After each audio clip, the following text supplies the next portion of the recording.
ಜಾತಿ ಜನಗಣತಿ ಮಾಡಿದ್ದಕ್ಕೆ ಯಾರದು ವಿರೋಧವಿಲ್ಲ, ಎಲ್ಲರ ಒಪ್ಪಿಗೆ ಇದೆ. ಆದರೆ ಜಾತಿ ಜನಗಣತಿ ಸಂವಿಧಾನಾತ್ಮಕ ವೈಜ್ಞಾನಿಕವಾಗಿ ಇರಬೇಕು ಎಂದು ಬಸವಜಯ ಮೃತ್ಯುಂಜಯ ಸ್ವಾಮೀಜಿ ತಿಳಿಸಿದರು. ಕಲಬುರಗಿಯಲ್ಲಿ ಸುದ್ದಿಗಾರರೊಂದಿಗೆ ಮಾತನಾಡಿದ ಅವರು, ಕಾಂತರಾಜ್ ವರದಿ ಬಗ್ಗೆ ಈಗಾಗಲೇ ಸಾಕಷ್ಟು ಭಿನ್ನಾಭಿಪ್ರಾಯ ವ್ಯಕ್ತವಾಗುತ್ತಿವೆ. ಕಾಂತರಾಜ್ ವರದಿ ಸ್ವೀಕಾರ ಮಾಡದಂತೆ ಶಾಮನೂರು ನೇತೃತ್ವದಲ್ಲಿ ಸಿಎಂ ಅವರಿಗೆ ಮನವಿ ಪತ್ರ ಸಲ್ಲಿಸಲಾಗಿತ್ತು. ಬಹುತೇಕ ಸಮುದಾಯಗಳ ವಿರೋಧದ ಮಧ್ಯೆ ವರದಿ ಸ್ವೀಕಾರ ಮಾಡ್ತಿರೋದು ನೋವು ತಂದಿದೆ. ಸುತ್ತೂರು ಶ್ರೀಗಳು ಸಹ ಕಾಂತರಾಜ್ ವರದಿಯನ್ನ ವಿರೋಧಿಸಿದ್ರು. ಈಗಿನ ವರದಿ ತಿರಸ್ಕರಿಸಿ ಮತ್ತೊಮ್ಮೆ ವೈಜ್ಞಾನಿಕವಾಗಿ ವರದಿ ಸಿದ್ಧಪಡಿಸಲು ಆಗ್ರಹಿಸಿದರು. ವರದಿ ಸ್ವೀಕಾರ ಮಾಡಿದ್ರೆ ಸಮಾಜದ ಬಾಂಧವರು ಆಕ್ರೋಶ ವೃತ್ತಿ ಆಧಾರದ ಮೇಲೆ ಗಣತಿ ಮಾಡಿ ಲಿಂಗಾಯತರ ಸಂಖ್ಯೆ ಕಡಿಮೆ ತೋರೋ ಸಾಧ್ಯತೆ ಇದೆ. ಅವಸರ ಮಾಡಿ ವರದಿ ಸ್ವೀಕಾರ ಮಾಡೋ ಅವಶ್ಯಕತೆ ಏನಿದೆ? ಸಮಾಜಕ್ಕೆ ಅನ್ಯಾಯವಾಗ್ತಿರುವಾಗ ಎಲ್ಲ ಶಾಸಕರು ಪಕ್ಷಭೇದ ಮರೆತು ಹೋರಾಟ ಮಾಡಬೇಕು. ಇಲ್ಲ ಅಂದ್ರೆ ಸಮಾಜದ ಜನಪ್ರತಿನಿಧಿಗಳ ಮೇಲೆ ಜನ ಅಸಮಾಧಾನಗೊಳ್ಳುತ್ತಾರೆ. ಸದನದಲ್ಲಿಯೂ ಸಹ ಈ ಬಗ್ಗೆ ಯಾವುದೇ ರೀತಿಯ ಚರ್ಚೆ ಮಾಡಿಲ್ಲ ಎಂದರು. ಜಾತಿ ಗಣತಿ ಮಾಡಲಿಕ್ಕೆ ಯಾರ್ದು ವಿರೋಧ, ಎಲ್ಲರದು ಒಪ್ಪಿಗೆ ಐತಿ. ಆದರೆ ಯಾವುದೇ ಜಾತಿ ಗಣತಿಯು ಅದು ಸಂವಿಧಾನಾತ್ಮಕವಾಗಿರಬೇಕಾಗತ್ತೆ, ಮುಖ್ಯವಾಗಿ ವೈಜ್ಞಾನಿಕವಾಗಿರಬೇಕಾಗತ್ತೆ.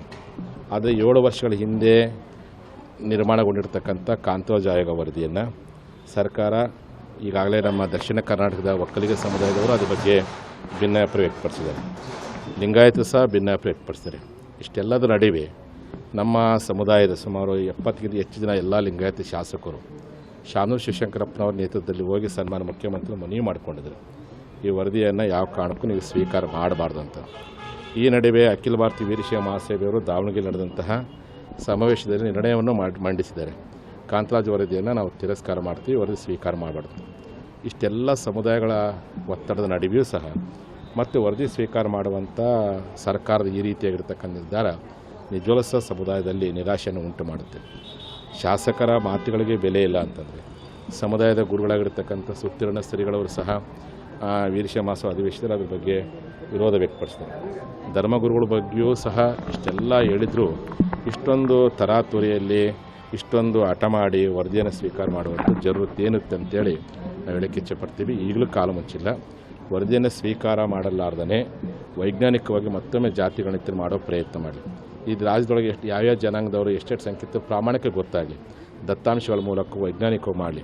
ವರದಿ ಸ್ವೀಕಾರ ಮಾಡಿ ಎಲ್ಲೇ ಒಂದು ಕಡೆ ಹಳ್ಳಿಗಳ ಮಟ್ಟದಲ್ಲಿ, ನಗರ ಮಟ್ಟದಲ್ಲಿ ಸಮುದಾಯಗಳ ನಡುವೆ ಸಾಮರಸ್ಯಕ್ಕೆ ಧಕ್ಕೆ ಉಂಟಾಗೋ ಪ್ರಯತ್ನಕ್ಕೆ ಸರ್ಕಾರ ಅವಕಾಶ ಮಾಡಿಕೊಡ್ಬಾರ್ದು. ಖಂಡಿತವಾಗಿ ನಾವು ಈಗಾಗಲೇ ನಮ್ಮ ಸಮುದಾಯದ ಎಲ್ಲ ಶಾಸಕರು ವಿರೋಧ ಮಾಡಿದ್ದಾರೆ. ಆ ನಿಟ್ಟಿನಲ್ಲಿ ನಾವು ಸಹ ಕಾಂತರಾಜ್ ವರದಿಯನ್ನು ಬಲವಾಗಿ ನಾವು ವಿರೋಧಿಸ್ತೀವಿ. ಯಾವ ಕಾರಣಕ್ಕೂ ಅದನ್ನು ಒಂದು ವೇಳೆ ಸರ್ಕಾರ ಇವತ್ತೇನಾದರೂ ಸ್ವೀಕಾರ ಮಾಡಿದ್ದೆ ಆದರೆ ಅನುಷ್ಠಾನವನ್ನು ಮಾಡಬಾರ್ದಂತ ಎಲ್ಲರ ಜೊತೆ ಚರ್ಚೆ ಮಾಡಲಿ.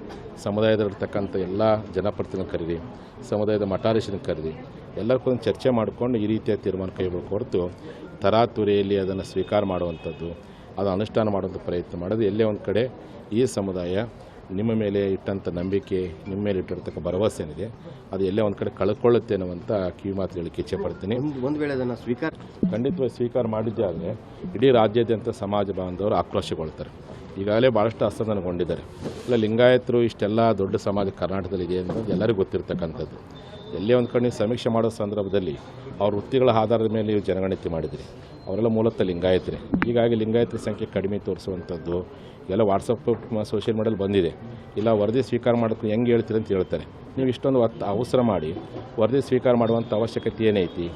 ಆ ಉದ್ದೇಶಕ್ಕೋಸ್ಕರ ವರದಿ ಸ್ವೀಕಾರ ಮಾಡುವಂಥ ಆ ರೀತಿಯ ತರಾತುರಿ ತೀರ್ಮಾನವನ್ನು ಮಾಡಲಾರ್ದೇ ಮುಖ್ಯಮಂತ್ರಿಗಳು ಮತ್ತೊಮ್ಮೆ ಪುನರ್ ಪರಿಶೀಲನೆ ಮಾಡುವಂಥ ಸಮಾಲೋಚನೆ ಮಾಡುವಂಥ ಪ್ರಯತ್ನ ಮಾಡಬೇಕಾಗತ್ತೆ.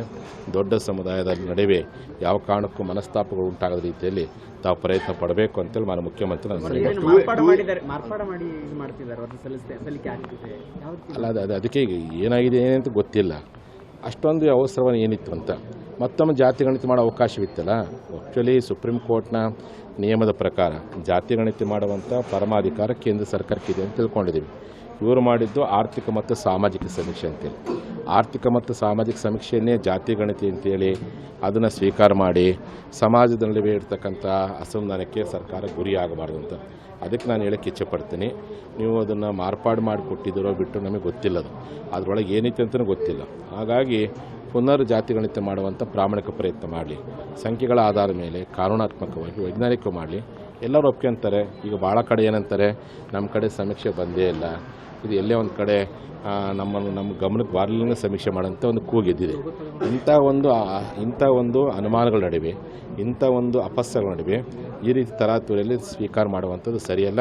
ನಾವು ಖಂಡಿತವಾಗಿ ಕಾಂತರಾಜ್ ಆಯೋಗದ ವರದಿಯನ್ನು ಈಗಾಗಲೇ ನಮ್ಮ ಸಮಾಜದ 70 ಜನ ಶಾಸಕರು ಪಕ್ಷಭೇದ ಮರೆತು ಫಸ್ಟ್ ಟೈಮ್ ಲಿಂಗಾಯತರ ಇತಿಹಾಸದಲ್ಲಿ ಒಂದು ಭೀಮಣ್ಣ ಖಂಡ್ರೆಯವರು ಆವತ್ತಿನ ಕಾಲದಲ್ಲಿ ಲಿಂಗಾಯತರಿಗೆ ಅಪಮಾನ ಆಗುವಂಥ ವರದಿಯನ್ನು ವಿರೋಧ ಮಾಡಿದ್ದನ್ನು ನಾವು ನೋಡಿದ ಇತಿಹಾಸದಲ್ಲಿ ಕೇಳಿದ್ದೀವಿ. ಅದೇ ರೀತಿಯಾಗಿ ಈ ರೀತಿಯಾಗಿ ಲಿಂಗಾಯತರಿಗೆ ವಿರುದ್ಧವಾಗಿರ್ತಕ್ಕಂಥ ವರದಿ ಅಂತ ಭಾವನೆ ಬಂದ್ಬಿಟ್ಟಿದೆ. ತಪ್ಪು ಸಂದೇಶ ಜನರಿಗೆ ಹೋಗಿದೆ. ಆ ತಪ್ಪು ಸಂದೇಶ ಸರಿಪಡಿಸೋ ಪ್ರಯತ್ನ ಅನ್ನೋದು ಮುಖ್ಯಮಂತ್ರಿಗಳು ಎಲ್ಲರೂ ಕೂತ್ಕೊಂಡು ಚರ್ಚೆ ಮಾಡಿ ಸರಿಪಡಿಸೋ ಪ್ರಯತ್ನ ಮಾಡಬೇಕಂತೇಳಿ ಈ ಮೂಲಕ ಕೇಳಕ್ಕೆ ಇಚ್ಛೆಪಡ್ತೀವಿ. ನಮ್ಮ ಸಮುದಾಯದ ಎಲ್ಲ ಶಾಸಕರು, ನೀವು ಟಿಕೆಟ್ ಬೇಕಾದಾಗ ಲಿಂಗಾಯತ ಅಂತ ಹೇಳ್ತೀರಿ, ಅಧಿಕಾರ ಬೇಕಾದಾಗ ಲಿಂಗಾಯತ ಅಂತ ಹೇಳ್ತೀರಿ. ಸಮಾಜಕ್ಕೆ ಅನ್ಯಾಯವಾಗುವಂಥ ಸಂದರ್ಭದಲ್ಲಿ ತಾವೆಲ್ಲ ಪಕ್ಷಭೇದ ಮರೆತು ಯಾವ ರೀತಿ ಮೊನ್ನೆ ಸೈನ್ ಮಾಡಿ ಮುಖ್ಯಮಂತ್ರಿ ಮನವಿ ಕೊಟ್ಟಿರಿ, ಪಕ್ಷಭೇದ ಮರೆತು ಒಗ್ಗಟ್ಟಾಗಿ ಹೋರಾಟ ಮಾಡಿ ಅಂತ.